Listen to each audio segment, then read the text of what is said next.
Man, oh man, we are here. The Mets lose a doubleheader against the Baltimore Orioles. It was not pretty. There's a lot of things that we'll get into tonight. Ray is not here. He'll be joining me in a couple minutes, potentially. We'll see.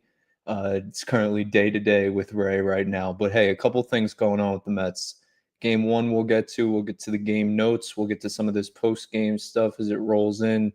And we'll get to your comments as well. This is not going to be a positive endearment, as you can imagine. But hey, let's get through it and let's see what we can do here. Is hopefully the Mets can turn it around as they get ready for Kansas City Royals team, right? Staying on the road. And this is going to be a tough moment for the Mets. We'll see what they end up doing. But let's get into it. Let's not waste any more time. And let's run through this game today, right? So here we go. And we'll get to David Peterson as well, who is also unbelievable. But here was the beginning of the game. Hopefully you guys could see it. There we go. Let's get this rolling along. Charlie Morton striking out Juan Soto very early on. Charlie Morton had a great day. Jesse Winker played today for a little bit before he obviously had his back tightened up.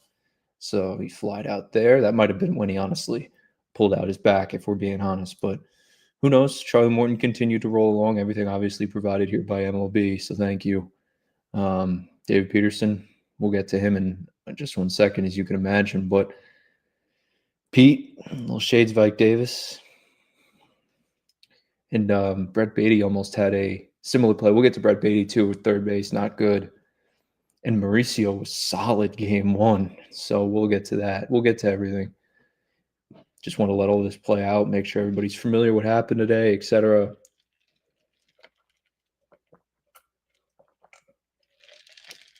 This was the Tyrone Taylor game up until about eighth inning, right? But this was all Tyrone Taylor, and you'll see in a couple minutes. Nice play there. Luis Vasquez. Winker again. This is when he officially exited with the tightness in the back. But, you know.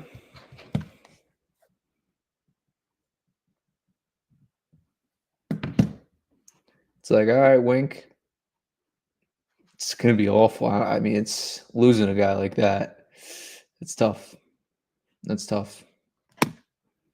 So, you got to be careful. We'll get to the Mendoza stuff too, guys. I know a lot of people clamoring and talking about him and everything. It's a mess. It's no denying it. All right, let's keep moving along here. So Tyrone Taylor, this was his first great play. Charging the ball, strong throw, and great tag by Mauricio. It goes very underrated in the moment. But that's an unbelievable tag by him too. Not waste any movement. Go right towards the bag, right towards the foot, and a great throw there by Taylor. I mean, if we're being honest. But keep it moving. Brandon Nimmo, great sliding play here.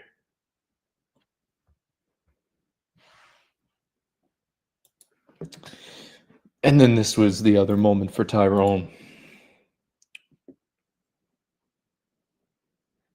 That's all she wrote for the Mets in this first game. That's it. I'm not even going to play anything else out because it's not worth playing. That's the honest truth. So I do want to show something that, from after game one, because game one was what it was. Mets lost it late. They should have won that game. You pull Peterson after 80 pitches, right? And we're sitting here saying, what are we doing? 80 pitches for a guy like Peterson makes you wonder, right? So it's something that I think. I'm not sure why Mendy did it, right? After the game, he said it was because Peterson did enough. He did his job. I understand that, but at the same time, you got to let Peterson go. Charlie Morton on the other side was giving the Orioles innings. He was, still throwing hard, 93, 94, 95, late in the game, 100 pitches. I'm not saying every Met has to go that deep into a game, but Peterson has shown that he can before. He's the only Met with a complete game. And I take that very, strongly because I do feel that matters. But, they didn't give it to him. And you could tell they were kind of warming up for Peterson to be out of this game. Sixth inning, they had guys up. Seventh inning, they had guys up. 8th inning, they go to Stanek. So that's kind of what we dealt with there. But David Peterson, congratulations. Let's zoom in here. If we can, there we go. A little too close. There we go. David Peterson, an all-star. He will be replacing Robbie Ray. So no Robbie Ray in the all-star game. It will be David Peterson as a reserve.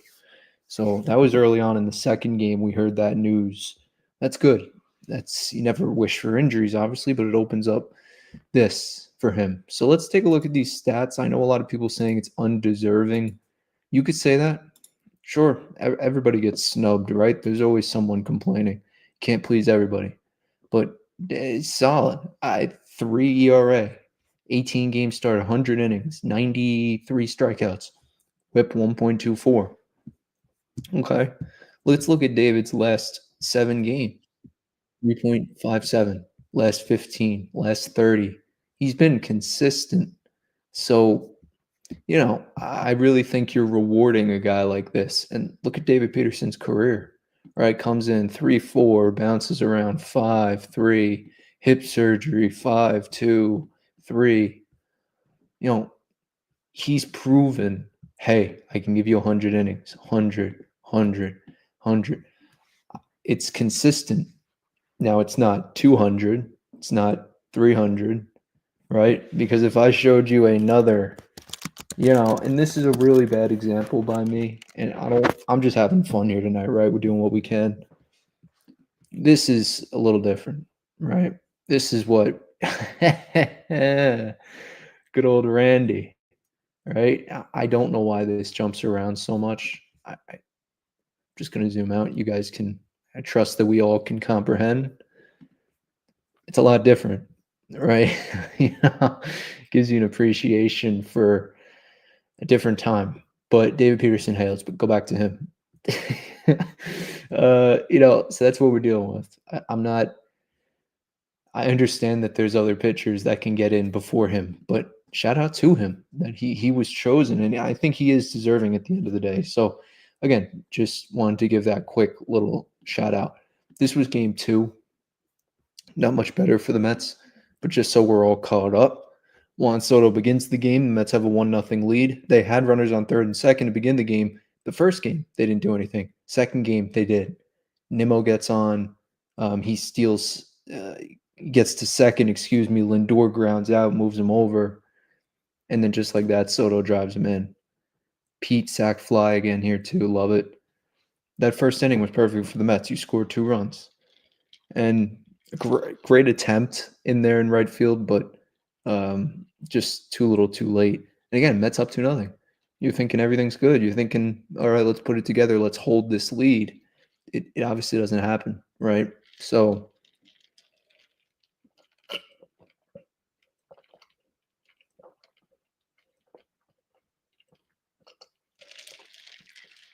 Yankee legend, Alex Jackson. I think that was his first hit or first, I don't know what it was. Something with the Orioles. So extra base hit with the Orioles, maybe. But there was that. It's just, this was the game. It was just a tough one. And both these games, you really can't lose. You didn't want to see, obviously could have swept the series, but you wanted to take at least one of these games. You were hoping the second, the way that it started. Clearly it didn't happen that way. So I think it's just a wake-up call that no team's perfect. Mets aren't going to beat everybody in their path. Mark Vientos here. We'll get to him in a couple minutes. Not good. I don't know what's going on with Mark Vientos. He's really struggling. Brett Beatty, again, we talked for a while. I think he's turned a corner, and this was another example of it here. I really think so. I think when you look at that trifecta between Mauricio, Vientos, Beatty, I guess you could say Acuna quartet, I think Vientos is the odd man out. Even with the hit in the first game, has a nice double. It wasn't enough today. Acuna, I like having him in the lineup. The versatility is good. I'm glad they sent him down when he did. Thing with Vientos, you can't send him down. That's kind of what we're dealing with. Hageman wasn't great today. Beatty at third base. That's the other thing. I want Beatty on this team, but not as a third baseman. He's good at second. Mauricio's the third baseman. We saw that in game one.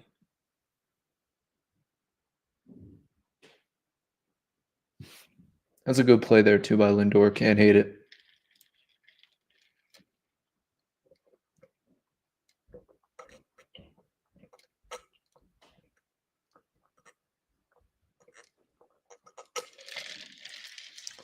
There was a play in game two, similar to that one, when he flipped it, when he shouldn't have.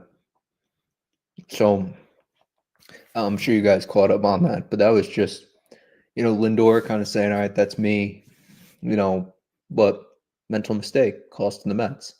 And that's happened a couple times in a couple of these series. Not saying the Mets aren't fully bought in, but there's just something that really wasn't happening in 2024, right? And maybe you can make the case, hey, you had more experienced baseball players, Harrison Bader, Iglesias, Martinez. These guys know how to run the base pass, even if they weren't producing. When they did, they played the game the right way. So there is a little bit of that going on here. Some inexperience, some boneheaded mistakes. And then, shades of Ike Davis, they were saying here on the other side, obviously, because Davis, first baseman, but nice play. It does remind you of that. And that game, too, it didn't give you shades completely because I think it was Rod Barajas who walked off that game. That's wearing blacks that night. And it completed the whole night for the Mets. This, obviously, no one really is going to remember. Nice play here, too. Shoe came off, too, in the moment. You're sitting there. I'm surprised you didn't roll an ankle or something. You're really going into that wall. And you don't have time to brace yourself, too, because if you look right here, you make the catch, you hit, boom, foot's already in. So you really could have Achilles, tendon, that's some bad stuff going on. So good stuff that Urias didn't get hurt, but at that point, the game was out of reach. And then this is all she wrote. Sir Anthony Dominguez strikes out Luis Torrens, and that's it. And that's how this game ended. Tough one, right? Always a tough one. Let's get to the box scores just individually, just so we hit this. Just keeping it general on a night like this. It's not perfect, but you do your best. This was game one. So nothing really stands out, but Lindor, Nimmo, I like this 1 and 2. Not going to change it. I really like what they bring to the table. Nimmo has been a dog. Played his 1,000th game today for the New York Mets. That's great. Commensurate pro, someone that has played the game at a high level for a long time. And, he's proud to wear the Mets uniform, and there's something to be said about that. So Brandon Nimmo, I said last night you could retire his number. It's a stretch, but I think if he finishes out that contract, he's going to hold a lot of the all-time Mets records too, for at least a little bit. Definitely games played. 1,800 Ed Kranepool, I think he's chasing. So he's at 1,001. We got about 800 more to go for Brandon Nimmo. We'll see if he can do it, finish out his contract, which will take him to his age 37 season in 2030. So it's a little bit of a ways away, but I don't know why this keeps glitching out. I'm trying not to give everybody, strobe lights or not strobe, whatever it's called, light sensory stuff. Yeah, Alonso today 0 for 4 game. Winker obviously had that one at bat. Vientos, 2 hits, good game for him, but in the end, I just don't know. Especially you're not starting him against Charlie Morton. And I do think that is something that we look at and say, okay, that is a little bit of a head scratcher. This is a guy who's 4 for 5 going into today against Charlie Morton, get 2 for 3, right? So now he's 5 for 7. Does have a home run in there. The numbers speak for themselves. It just is a little weird. I think Vientos is the odd man out. You heard Gary Cohen say that today in the first game as well. So I think Mauricio just plays third base better, and he has more of an upside. We can see it. I don't like Mauricio from the right side yet. Still think he has development there. We saw that at the end of the first game as well, but give it time. Give it time for these guys. That's all I'm going to say. And then going down here a little bit, David Peterson was great. Stanek was not good. And he owned it after the game, but he was not good. Comes in and just lets it right up. And then Austin Warren gets an out. And then game two, right? So here's game two. It's more the same, kind of the top of the order producing. Soto didn't really do much. Pete didn't really have a factor. McNeil had a nice hit, but that was really about it. Beatty had a hit. Cunha was nothing.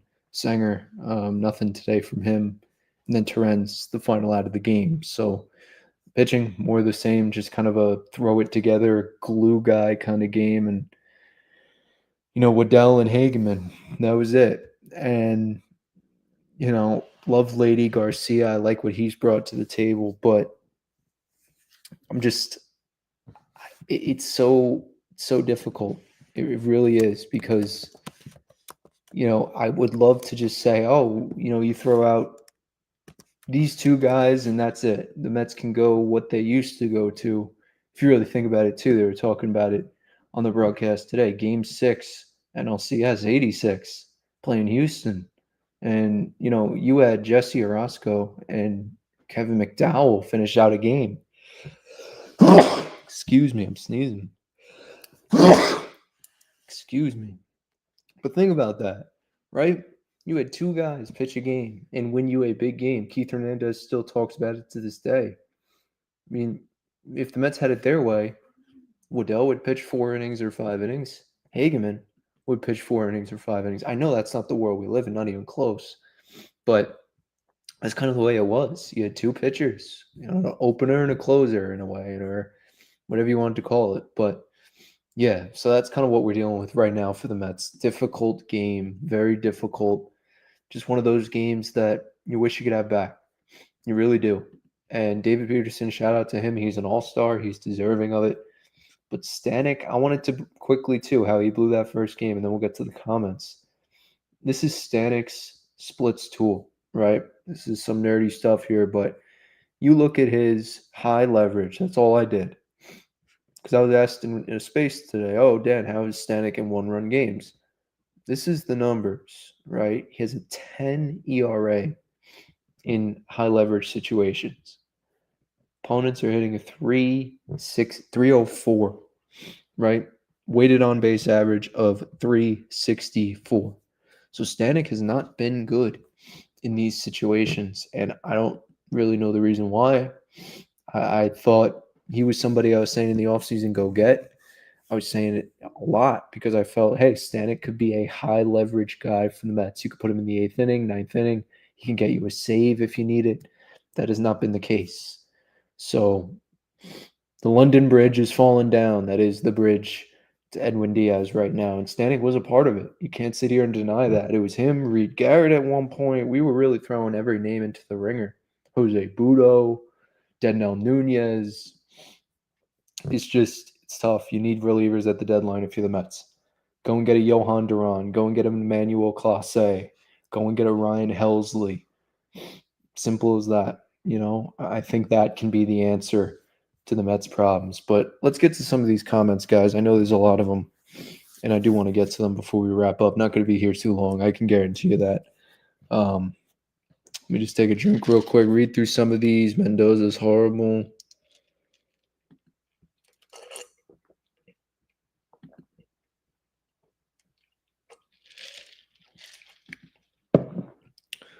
Even when we're winning, we're not scoring. I know.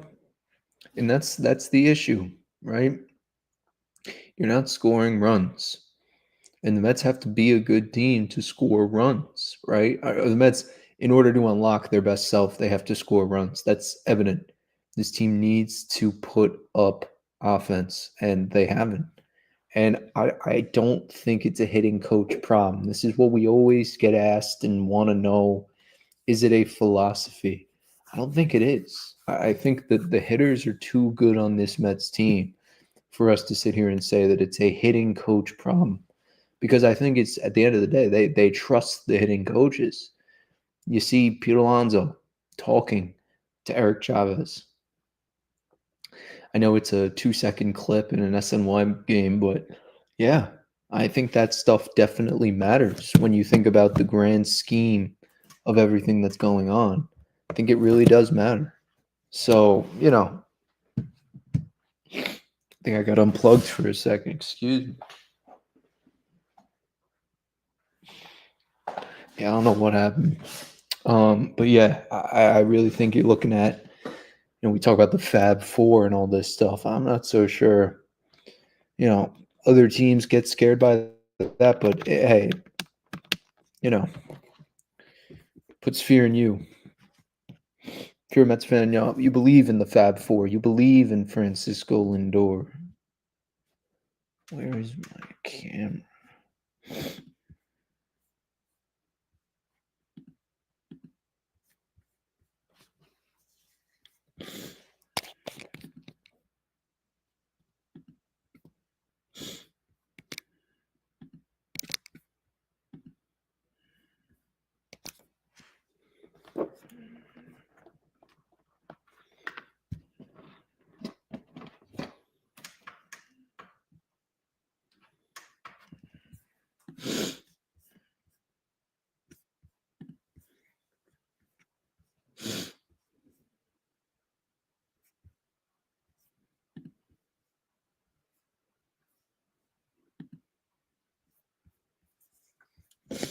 Yeah, I don't know if I'm even connected. That's the reality of this situation. I think I lost connection. Sitting here fiddling around with a thing. I could host this, just talking, but I do that on Spaces every night. I don't think we want to do that. So if you guys give me a second. I feel like Mendy. I can't manage my own. Yeah, there's no video, Haram. I see it. It's just, yeah, this is one of those days, guys. One of those days. I don't know.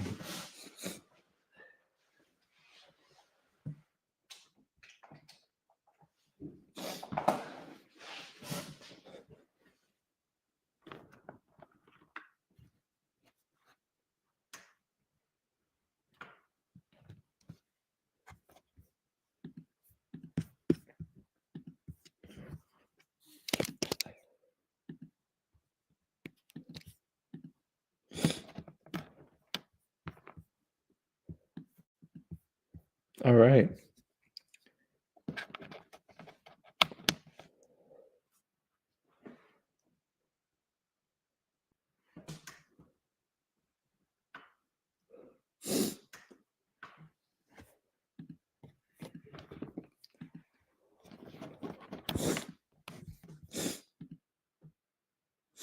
We're going to host this the old-fashioned way. That's right. The old-fashioned way, the Zoom version of Metcast. This is crazy, but we're back, and this show's dedicated. I do want to make sure we keep this going. Again, I'm sorry. This is one of those weird moments here, but we're a little technically short right now, so I don't know. My connection's just not cutting it. That's the bottom line. Pitful performance, SMH. Mendoza's horrible. Sick of Mendoza. Okay, people calling from center field. Lefty reliever. Yep. Awful. Damn, realized team isn't good enough. Okay, yeah, I get it. It feels that way, right? It feels that way. This team does not care. Stearns refused to make significant changes. Yeah, I know. I get it. Okay, note Stearns is out there. Win mode, now mode, splashy. Yeah. All right. Mm-hmm.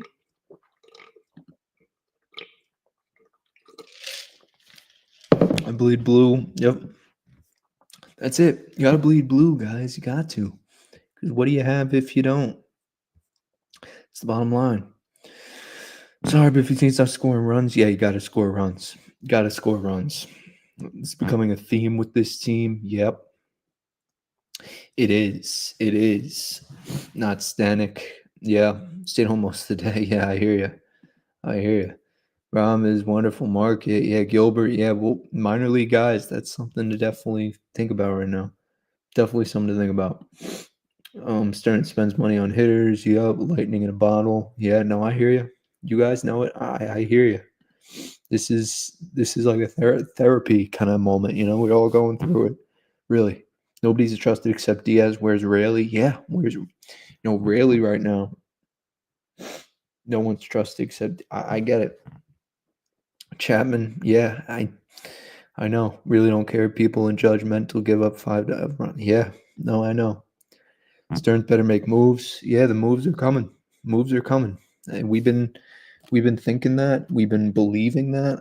I do believe that there will be a move, right? I do believe that a move is coming for the New York Mets. That will be something to think about. Definitely. Who will it be? Bullpen starter. We could hash that out, of course, later on.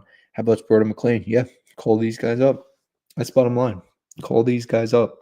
Want to see them at the big league level. I think McLean gets called up before Sproat, but we'll see. I'm not ruling anything out. I'm not. Um, I'm just not. All these other teams bringing up young arms, 100%.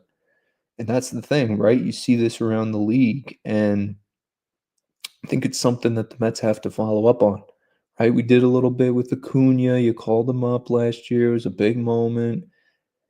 I don't think that same flair you're going to get maybe from a Nolan McLean. Like Tidwell got called up. Nobody really cared.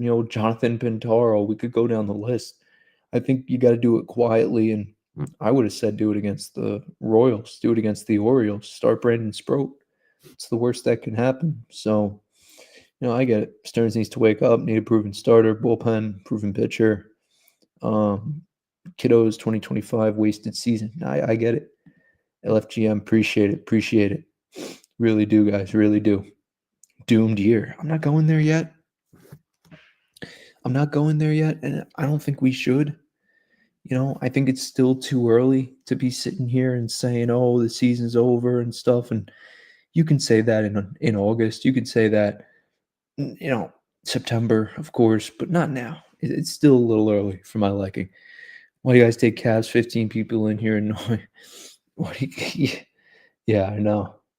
Hey, it's all right. We hope to have more. We try. Um, Bonnie Vientos is or Bobby. Here's a possible trade. Yeah, he's definitely going to be traded. I would think. That's what it feels like. It does. That's what it does. I hear video. Yeah, that was problem before. Glad we're back. Yeah, this has to be fixed. We need relief pitching. Yes, we do. It's the bottom line, Haram. It's the bottom line. Mets trivia quickly for you guys. Anthony Young lost a major league record 27 consecutive games between 1992 and 1993. Anthony Young. Which team did he beat to finally break the streak? Was it the Los Angeles Dodgers, Cincinnati Reds? Was it the Houston Astros or the Florida Marlins? So again, Anthony Young lost a major league record 27 consecutive games, 1992 to 93. Which team did he beat to finally break that streak? But let's keep it rolling, guys. Let's keep it rolling. Dan, I have to be honest, Mendoza's not a manager for this team. Yeah, I get it. I really do. I get it. Um, I think we always like to blame the manager, right? We always like to say, "Oh, it's the manager's fault," and there are times you can do that. I think there's been a couple times with Mendy pulling guys a little prematurely, maybe a little late too, for Griffin Canning earlier in the season, especially against the Yankees first time around. There was moments. So I do think even today was an example, David Peterson. But even Peterson said in his media availability that he knew that Mendy was going to be aggressive, and when he saw him coming out of the pen, he kind of knew that it was probably the end of the line for him. So he felt good. He felt he had more in the tank, but he has to be a little bit better there. I think there's some things you can clean up.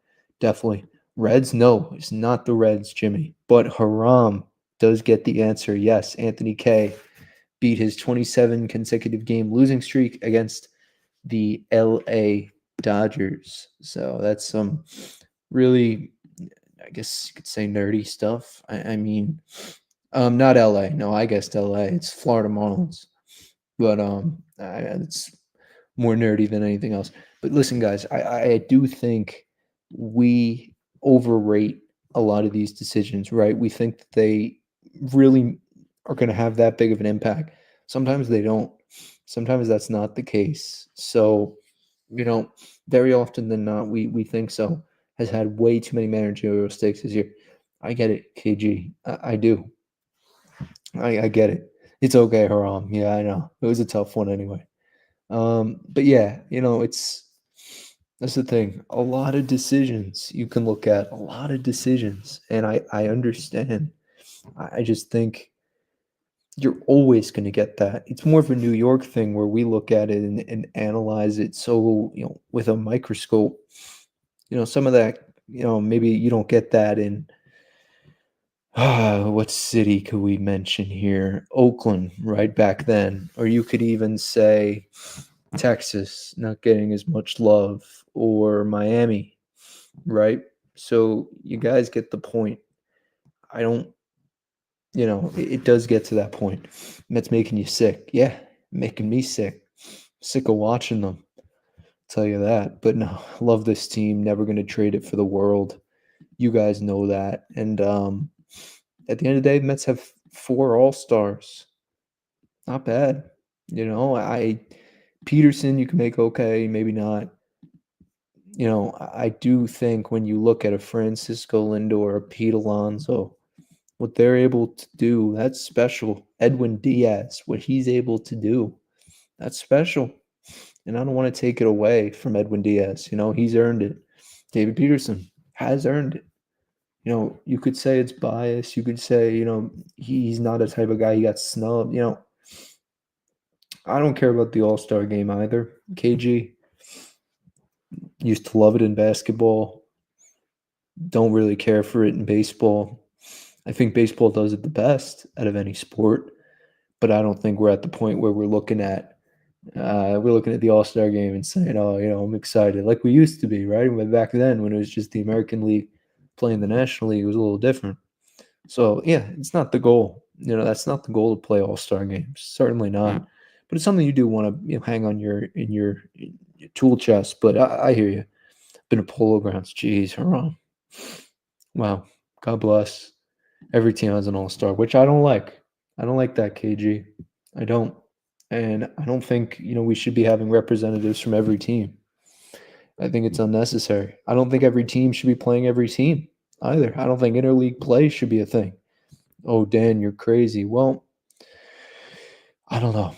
I don't think the Angels need to play the Braves. I don't. But that's just me. And I would like to play teams in my division a lot more. I would. John checking in, excuse me, another wasted season. Oh my John. I know I'm not like Ray in a lot of ways, and I love Ray to death. I can't get John, I'm not there yet. That's just me though. Losing to the Orioles. Yeah, I know. Nobody likes to lose to these teams. You don't like to lose to the Braves. You don't like to lose to the Orioles. You don't like to lose even to the Brewers, even a game to the Brewers, right? It feels like, there are some teams, no, not to that extent, but definitely, should not be getting swept by the Pirates. You guys get the point. So I get it, Bob. I do.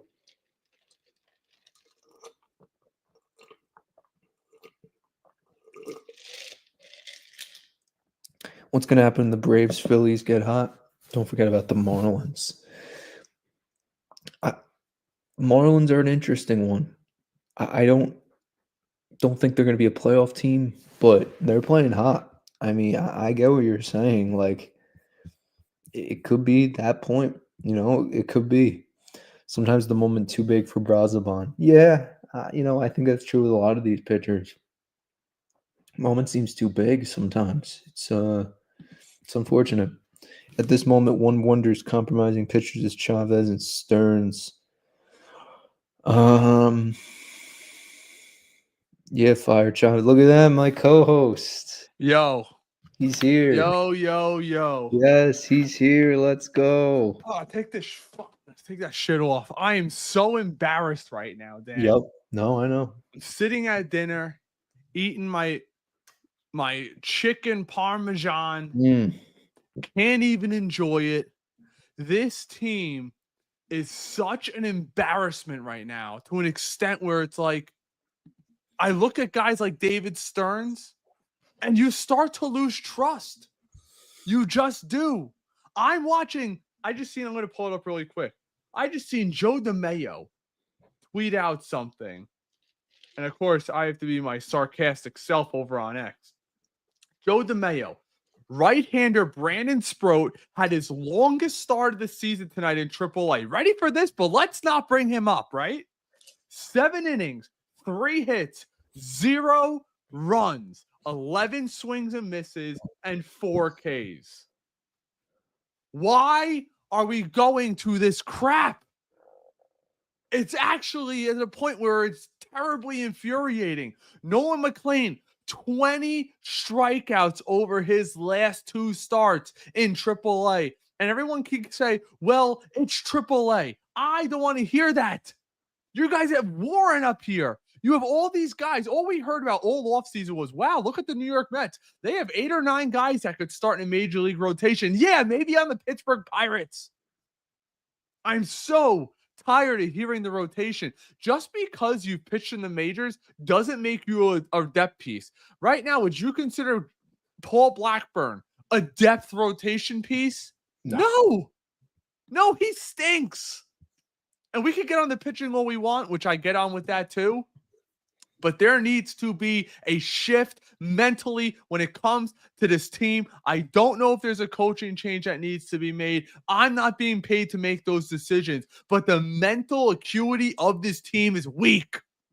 It is furious to watch. It is weak-minded. Think about this. Big spots. What is the most pressure-packed situations you're going to run into in a baseball game? Runners in scoring position. And in game 1, what happens? You have 3rd and 2nd, 0 outs. You have your big boppers up. And what happens? Soto strikes out. Pete strikes out, and Jesse Winker, who we all knew wasn't going to last, or already heading back to the IL, probably won't see him again this year, flies out an easy pop up the center field. It's weak-mindedness. Again, the last game. We can't hit with runners in scoring position. Juan Soto and Pete Alonso, who has been, but the rest of this team, including Juan Soto, and I know I try not to get on things like this, but when I'm watching Juan Soto chat it up with the catcher, he's striking out, he's smiling, I'm like, what the hell? Why am I more angry than you are? It's not fun to lose. These guys are yipping it up. The mental errors. Lindor, again, mental error at short. Beatty, mental error at third base. This team is weak-minded. It just is. I don't know what needs to change or who needs to get a kick in the ass, but we are weak-minded. Weak-minded teams make weak mental mistakes, mental errors. Doesn't come through in the clutch. I don't know if I've ever seen a more unclutched team in the MLB with this type of expectations coming into the year than our New York Mets. The failures with runners in scoring position simply is unacceptable. And you know what keeps happening? We run the same lineup after same lineup after same lineup, not making any significant changes and expecting different results. That's weak-minded. It just is. This team has accepted losing. And then you finally see the first break in the cog. Simple. David Peterson in the first postgame, what did he come out and say? He felt good. He was ready to go out there. And Mendy just kept saying he did his job. That means they're not on the same page. That means Peterson knows this bullpen is terrible. And I tweeted out before it happened, I don't feel good about Stanek coming in. Literally 5 seconds later, home run. Peterson knows the bullpen's an issue. I don't know what to say. I don't get paid to make these decisions, and I'm running out of excuses for this team and for this regime up top. Think about this. We got our asses handed to us against Pittsburgh, and then again, the Baltimore Orioles, 2 last place teams who are milking it going into the All-Star break. Think about that. Another weak-minded thing by the New York Mets. The All-Star breaks next week. What do? Fold up shop. Don't worry about it. This team is in trouble mentally. This year, Lindor, I believe, I got to look it up. I think he's got the same amount of errors already this year he had all last year. third base? Why is Mauricio one of the only guys who's hitting the ball not playing in the second game? It makes no sense. How do you expect a 23, 24-year-old kid to come up here and have successful sustainability in his position when you are constantly throwing him in and out, in and out, in and out? Same thing with Beatty. You ever think he's hitting okay, but you ever think he's maybe not as good because he's playing second, he's playing third, considering putting him in left field? I mean, they're all over the place. Mauricio straight up told the New York Mets he doesn't want to play second, but he still plays there. And then don't get me started. I see everybody, oh, well, we brought up Luis Angel Acuna. He's hitting 289 in AAA with a sub 700 OPS. And what do you expect him to come up here? Change all of a sudden? His hit tool's not good to begin with. And I understand he's kind of a MacGyver, plays short, plays third, plays second, can play center field, could be a solid pinch runner. There's a place for that on this team. But he should have been playing center field in game 2. If you're going to have him out there, at least have your best defense possible. Stick Acuna in center field and leave him there. And for those people who are saying, Ray, why are you saying that? That's exactly what they did with him when they sent him down to AAA. I feel this team is directionless. We're just going to keep throwing different pitchers who stink at the wall. Meanwhile, we have 2 top 100 prospects who are 23 and 24 respectively, who will both be 24 and 25 and are dominating in AAA. We're going to leave them down there because you know what I heard? You know what I actually heard Anthony Recker say this while I was listening to the game on the radio, which I couldn't fathom listening to this. Well, the Mets are trying to make sure McLean can go more than 5 innings, trying to stretch him out. BS! Nobody's doing that right now outside of Peterson. Literally nobody's going 5. Do you trust Frankie Montas to go 5? Do you trust any Warren to go 5? I don't trust any of these guys to go 5. I will take Nolan McLean's 5 innings, 2 runs, give us a chance to win the game. And I'm wondering about that too. You have all of these significant changes in the starting pitching rotation, and I'm sitting here wondering, I wonder if we're stressing so much with runners in scoring position because we know we have to keep up with other teams. We can't stay with teams like the Baltimore Orioles, 18-4 in our last 22, or 4-18, excuse me. Imagine we started the season like that. Imagine we came out the gates like we did last year with Juan Soto on this team and started 4-18. Heads would be rolling.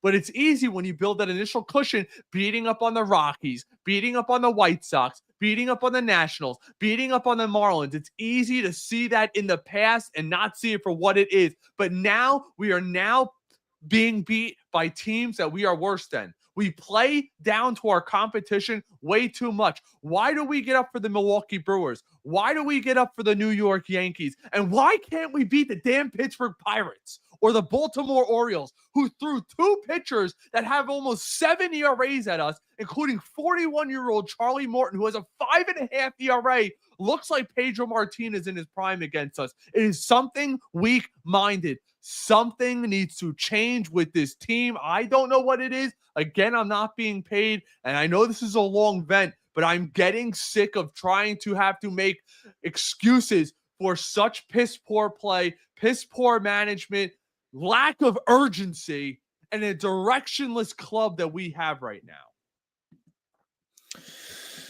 Mic drop there by Ray. I think you're right. I think you're alluding to saying it without saying it. It could be Mendy, right? And I'm not getting up here saying that. You're not getting up here saying that. So I want to make that very clear here on Metcast. But that is an idea. And it's something that I do want to throw out there, that Mendy maybe isn't the right guy for the job. I don't think it's that crazy of a thing to say. If he was, maybe they'd play a little bit different, right? Maybe they'd have a little bit more of a decision making. Lindor making that throw to home. You could say that's Mendy kind of not giving them the proper, guidance on that or whatever, what have you. But I'm not fully there yet. I'm not there either. I don't know what it is, Dan. I don't know. Neither do I. But maybe it's a major shakeup. Maybe you tell Vientos, The way you are hitting is unacceptable. The fact you can't play third base and you're 25 years old is unacceptable. Or how about say this? How about David Stearns comes out with the cojones and say, you know what? The most promising young player we have, and there's no denying it, it's Ronnie Mauricio. We're going to give him an extended look at third base. We're going to give him 2 or 3 straight weeks. We're not going to juggle him in and out of the lineup every day where he has no shot. Remember, Keith said it in the pregame prior to this game. Well, the reason why the New York Mets sent Acuna down is because they wanted to get him 50 at-bats. They don't want to juggle him in and out of the lineup. They want to get him consistent at-bats. You're bringing Ronnie Mauricio up here and Brett Beatty up here. The only guys, let's be honest, Brett Beatty's the only one showing an effing pulse on this team these last 2 games. He's the one working the walks. He got a horrible strike 3 call. Horrible, which I tweeted out 3-2. It was well outside. Posted it. Even ABS said it was a ball. He works out another 3-2 walk. You notice every time Beatty's up there, it's 3-2 now. Every time he's battling, he battles for a walk. He steals second base, figures out a way to score. Same thing last night. He's the only one hitting in the clutch. He and Mauricio should be locked in at second and third. Let it ride for a couple weeks. See what you have with these guys, because how you're dealing with it, in my opinion, is making them show up to the ballpark and they're insecure about whether or not they're going to be in the lineup. You want to be able to show up to the ballpark, so you know what? I know I'm showing up. I know I'm going to be in the batting lineup. I know I'm playing third if I'm Mauricio, or I know I'm playing second if I'm Brett Beatty. But there's so much inconsistency. I'll never forget. It was Cliff Floyd did an interview back, over a decade ago. He said he always liked coming to the lineup knowing he was going to be in fifth and left field, and there was no question about it. Put him at ease. A lot of them have a better mental, stronger mindset. And that guy was 30. You're dealing with 21, 22, 23-year-old kids. And maybe it's our fault. We got a great taste of Mendy early on. He is still a first-time manager. I wonder, and I'm not saying it would happen, but maybe he should talk to Carlos Beltran, get his input. Maybe he is. I don't know. But there's a comment. Good. I want to get to this comment because I think you're saying it too. Like KG says, it's this generation, and I can't agree more, because I think what you're saying is right in line with what the generation agrees with, in the way that you're saying how you're against it, where we're not going to leave pitchers in for more than 5 innings. We're not going to touch pitch counts once it gets above 90. You got to pull the guy, and, platoon lefty righty, and data says this, and you have to do this. There's so much generational switches that we've seen relative to before you got on the space or the live. I was showing Randy Johnson's numbers, just making a note as a joke, kind of comparing it to a guy like David Peterson, who we say he's consistent in 2025, where he's only thrown 100 innings in the past 4 years. So he gives you consistency, but what people consider in 2025 to be good consistency, not what they considered in 1995 to be good consistency. So I think it's a little different. The game is moving in a very weird direction, good and bad. But these are the things we ought to watch out for. And I think the new CBA, we've talked about it for a long time. It's going to be a really big moment in baseball history. You have to address a lot of these things. And, it obviously not just the CBA, but in general, it's those kind of things. So I think you're right, Ray. I think it's the generational mindset of some of these coaches where they don't want to be the ones that are left out to dry. If say, we left David Peterson in for 10 more pitches today. All right, but what if his shoulder flared up and then he needs surgery? So it's those things that it's just so crazy. But if you told me, and Dan, think about this. Just a couple weeks ago, you had Clark Schmidt throwing a no-hitter get pulled early. Well, they didn't want to blow out his arm. What happened his next start? So you really don't know. Imagine saying Nolan Ryan. And maybe it's because they're not throwing enough, they're getting hurt. I don't know. They're throwing harder than ever. I understand all that, but it's still like I feel like this team just accepts losing too easily. Like, I'm looking at these post-game press conferences. Yeah, it was a tough one. We lost. Yeah, on to Kansas City. I'm like, we already did the team meeting thing. Like, it doesn't mean anything now. You did the team meeting and then got your butts kicked by Baltimore. Think about that. You're right, Ray. You're right. I think we're at that point. You can't have another team meeting. You can't keep What are you gonna making. do? So what? It's like you're right. So, want to keep these comments rolling along. As Cook is as only good as his ingredients. Yeah, well, a lot of people saying Mendy's kind of dealt a bad hand here, where he can only play certain guys and stuff. I understand that too, right? I always try to cross sport reference when I can. Love my Knicks. I think it's the same thing with Thibodeau, right? They didn't give him a good enough bench, and then they end up firing him because of it. I don't think Mendy's going to be fired because he doesn't use his players correctly, but yeah, there needs to stop being the yo-yoing. There needs to stop being this constant up and down. And I think it's an organizational philosophy. That's where I kind of put it on Stearns. We talked about this so many times, right? Why don't you believe in bringing up a top prospect for a spot start? What about that makes you not want to do it? These Right, are the because you know what, Dan? If it works out, you give him another start, and if it doesn't, you say, "Oh, it was a spot start." I don't understand that. Look, it'd be different if we're talking Jonah Tong, who's 21, Brandon Sproat's 24 years old, and I don't want to hear the Mets don't want to start the clock on him. I mean, he wouldn't be a free agent until well after he's 30. You're talking age 31, 32 season. And the New York Mets are owned by Steve Cohen. I don't think he's sitting there saying, well, you know what? It might save me $15 million in 7 years from now if he turns out to be great. They're not thinking that. It's right. not rational. It's a terrible point. The only thing I could think of, and let me know if you think different, Dan. Maybe Stearns is saying, you know what? These guys are on the table. I think they're going to be good. I don't think they're going to be elite. And David Stearns believes in holding on to elite prospects. So maybe they are going to go big fishing. But I'm telling you right now, I'd be willing to bet my bottom dollar the Mets are not going to make a big acquisition at the trade deadline. I just don't see it happening. I don't. First of all, look how many teams are out there. Unless you're telling me we're getting J-Ram, which I brought up earlier, and I tweeted about the package I'd be willing to give up for him, which I think is a sizable package. And this is how I know it's a good trade. Because every single Mets fan says, well, I'm giving up way too much. And every Cleveland fan says, you're not giving up enough. That's how you know it's right down the middle. But here's the trade. And a lot of you guys aren't going to like it, but you got to give to get. Ronnie Mauricio is going to headline that package. You're not going to get a guy like Ramirez without giving up a major leaguer with promise. And he's got a lot of promise. Carson Bench, our number 3 prospect from our first round pick last year. I'll pull it up right now. Here we go. Sure. There we Noah go. McClain here. Take that comment. Yeah, want me to take it down for you? Yep, I got it. I got it. Noah McClain, you got to give to get because other teams would be involved. And Jesus Baez, who, let's be honest, he projects to be a second baseman shortstop. If you bring in Ramirez in here, you have Acuna, you have Beatty, you have McNeil, all battling for second base because Lindor's not coming off shortstop anytime soon. And then it still leaves you Jet Williams to compete in center field, your number 1 prospect, and you still have Brandon Sproat and Jonah Tong. But that's a sizable package, a very sizable package, but you got to give to get. And that's the only thing I can think of why they're not bringing him up. I will tell you this, Dan, after waiting out last year, seeing where we got last year, I feel last year's team's better than this year's team right now. And it might change. You have Sangam and Aya coming back. Yes, that's good. But who's to say that Minaya is going to repeat what he did last year?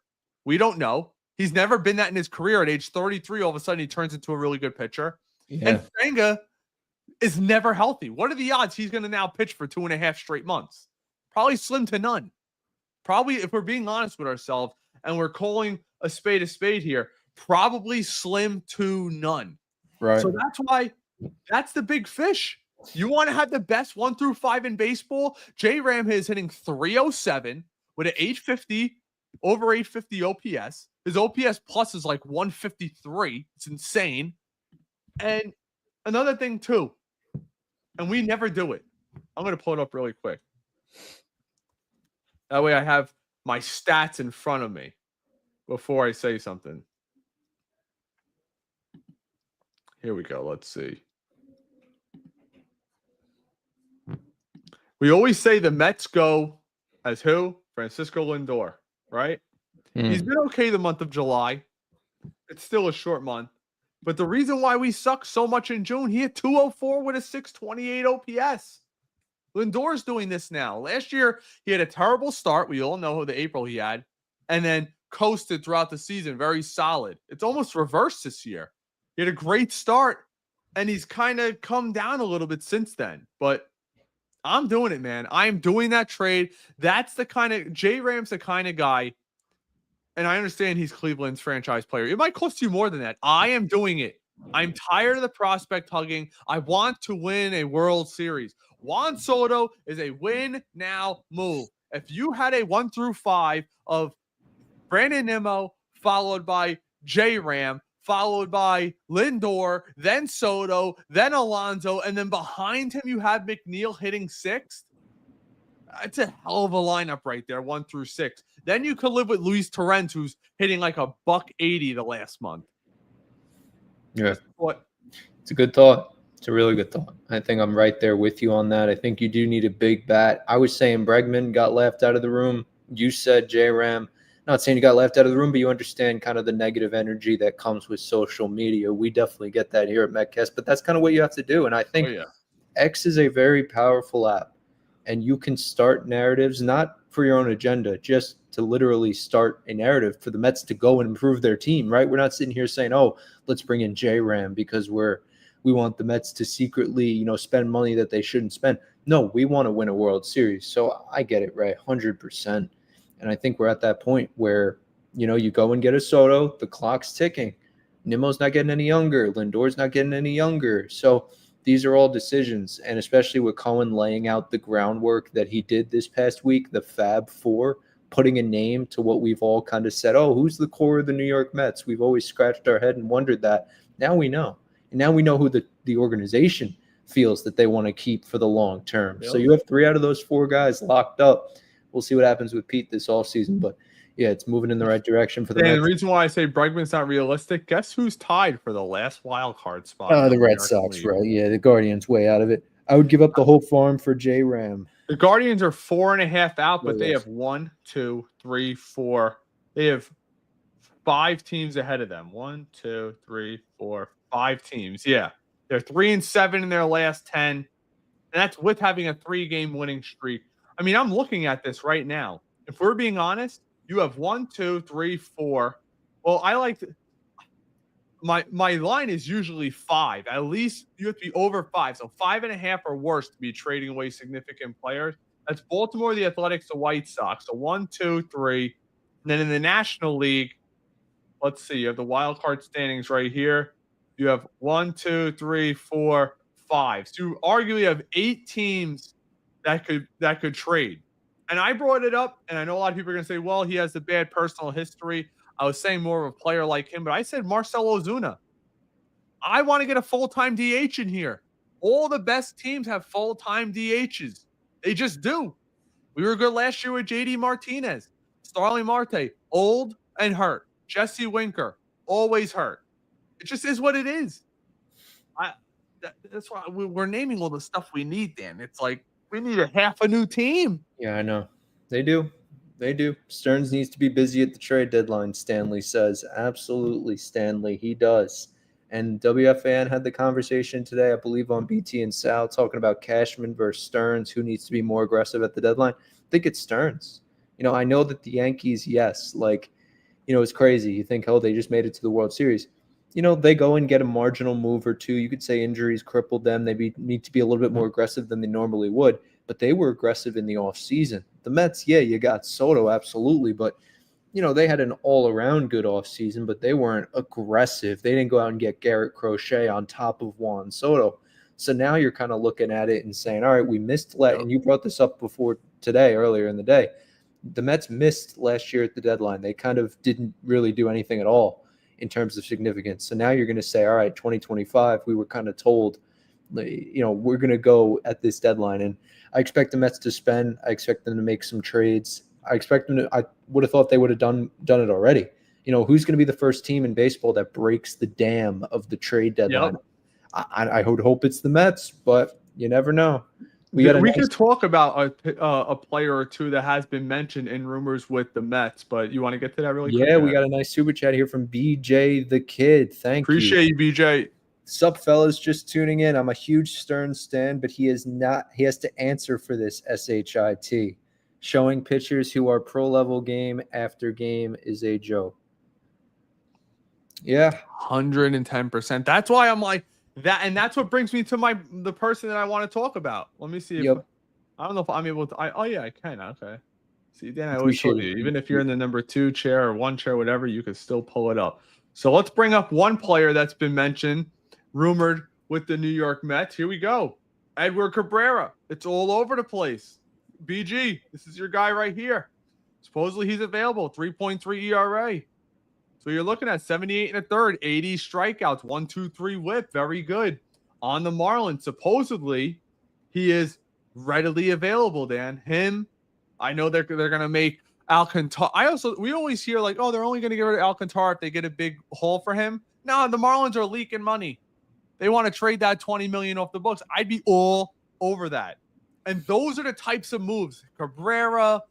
I also seen Jeff Passan said he believes that the Mets will be heavily involved in Zach Gallen, who's had a real up and down year. Let's be real. His ERA is like 4.5, but his last start, he goes 7, 9 strikeouts, 0 runs. He's kind of another one of those guys, but Mitch Keller. Yeah, exactly. Mitch Keller. What you got to hope is all these guys are available. The more the available pitching, the more likely the Mets will trade, because if there's only 1 or 2 guys like last year, it's going to cost you a Brandon Sproat to get a Rogers who's got a 5.5 ERA. I mean, David Stearns is known, like you said, BG. David Stearns is known for having internal options. That's what the Brewers did for years. The Mets have them, but they're not using them. The only reason why I could think that they're not using them is because they're sifting the market. David Stearns is known as to be, if not the smartest, one of the smartest president of baseball operations / GMs in all of baseball. I find it very hard to believe that he's sitting here with a team that's won 4 games in almost the last month saying, oh, everything's okay, we're just going to turn it around. He's going to say that publicly, but behind the scenes, I find it very hard to believe he's not working the phones. Sure. He's been probably doing that for a couple days. Thanks again, BG. Appreciate 2 weeks now at this point. I want to get your opinion on this, Ray. This is a really good comment here from Zern. We love our hypothetical lineups here at Metcast. He has a 2027 potential lineup. This is not in order, I'd imagine, in terms of position, but in terms of where they are playing, not in the batting order. Alvarez behind the plate, Clifford at first, Jet Williams at second, Mark Vientos at third, Francisco Lindor at short, Brandon Nimmo in left, Carson Benj in center, Soto in right, and Pete as the DH. Are you liking that 2027 potential lineup there from Zern? I like a lot of the prospects, but if we're running that team out there, you're probably not winning a ton of games. Let's be real. Alvarez hasn't shown he could hit. Ryan Clifford, although I really like him as a prospect, he was hitting like 180 a week ago in AA, high A. Yeah. Jet Williams, I do believe, will be a major leaguer. Mark Vientos, I will be shocked if he's still on this team in a few years. David Stearns, one thing he values is defense and versatility, and Mark Vientos has 0 out of 100 in both those categories. Lindor, yes, he'll be here. Nimmo will still be here. He still has 5 years left on that contract. Benj in center field, that is not happening. He is absolutely not a center fielder. I could see Jet Williams being in center field. Maybe, I don't know. With the Carson Benj thing, I don't know if he projects to be a center fielder. I know he's played there before, so potentially, the rest of the lineup full suit. It all depends how these guys develop. I mean, Carson Benj has a 928 OPS in AA, and I think he had another home run yesterday. It's like, get this guy to AAA. Let's go. Appreciate you, Zern. Yeah, guys, we love the hypothetical lineup stuff. I always think about the rotation. If you guys look, and I'm all for it, baby, bring it on. But I want to see if you guys have any realistic trades you could think of. I'll pull up the player stats. So as long as I'm only looking at the YouTube comments, kind of hard to go back and forth. If you're over on YouTube and you have a hypothetical trade you want to have us discuss, and it's realistic, we'll do it. I love that. That's part of baseball. Nothing better than a hypothetical. Make it at least legit, and make sure you smash that thumbs up. Don't forget to do that either. Definitely hit the thumbs up. Jazz Chisholm was a huge move by Cashman. Stearns won't do anything. Yeah, we need our Jazz Chisholm at the deadline. A guy who can play multiple positions. We need better than Jazz Chisholm. No, for sure. Well, I mean, Jazz Chisholm is having a pretty good year, but I get what you're saying. How funny is this? Okay. 880. Now I'm bringing it up. Funny you brought this up. Go ahead, Dan. You could talk. I know Jazz Chisholm's not. I forget what his OPS is. It's going to bother me if I don't. No, I tweeted out about it not too long. Yeah, what? He has a 869. Nice. Here we go. Pull it up. Double screen. You want to do it or I'll do it? It's on my X. It's on my X. Here, I got it. I did a pop quiz for the fans today. I don't know how many people got it right.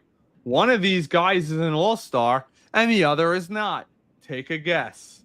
Look at these stats. It ain't even in the same stratosphere. Yep. Goes to show you. That's why people, Jazz Chisholm's an all-star this year.